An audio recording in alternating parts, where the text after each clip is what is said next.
2022, le Burkina Faso était en proie à une crise sécuritaire d'une ampleur sans précédent.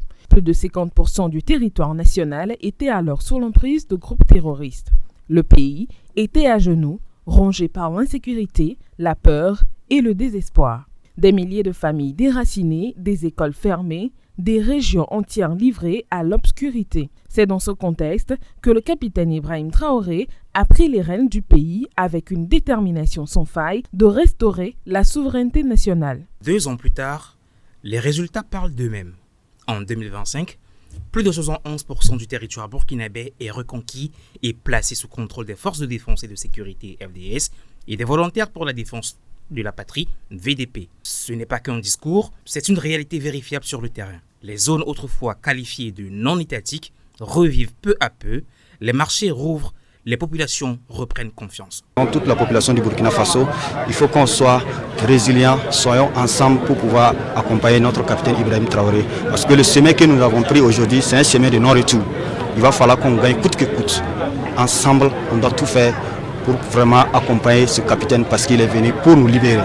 L'éducation, pilier fondamental d'une nation, reprend également son souffle alors que plus de 6500 écoles étaient fermées avant l'arrivée du capitaine Ibrahim Traoré. Plus de 1500 établissements ont rouvert leurs portes dès 2023, redonnant espoir à des milliers d'enfants. Ces chiffres ne peuvent être ignorés, sauf par ceux qui refusent délibérément de voir la vérité. C'est une joie pour nous les élèves de bien recommencer les cours en bonne santé, de se retrouver entre amis. On s'est présenté pour pouvoir retrouver nos classes, mettre chacun en place. Sur le plan humanitaire, la situation des personnes déplacées internes PDI s'améliore considérablement. Plus de 2 millions de déplacés en 2022. Ce chiffre est tombé à moins de 900 000 en 2024. Cela signifie qu'un grand nombre de Burkinabés ont pu regagner leur village, leur terre, leur dignité. J'ai en face de moi des PDI qui ont envie de travailler. Des PDI qui veulent montrer qu'ils ne sont pas seulement là pour tendre la main et rester dans l'assistance en permanence.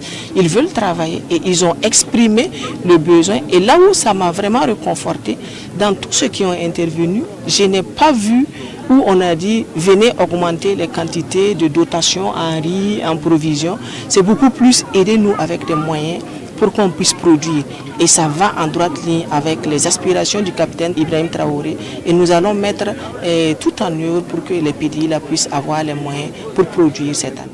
Alors, une question se pose, sur quoi certains médias français se basent-ils pour peindre le Burkina Faso en rouge, en état d'alerte et s'acharner à noircir le tableau d'un pays en pleine résilience? À quoi rime ce discours alarmiste alors que les faits témoignent d'une reprise en main sans précédent? Pourquoi ces médias qui restaient muets face à l'effondrement progressif du pays se montrent-ils aujourd'hui si bruyants quand les choses s'améliorent?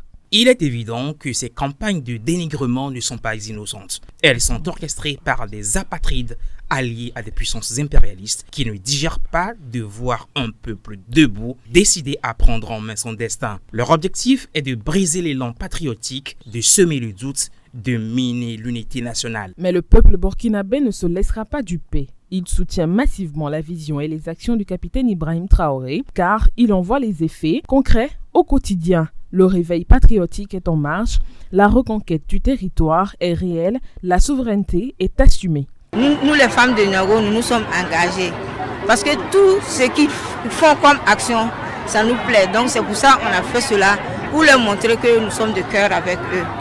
On veut se battre avec eux pour pouvoir libérer notre pays et réserver aux générations futures un avenir meilleur.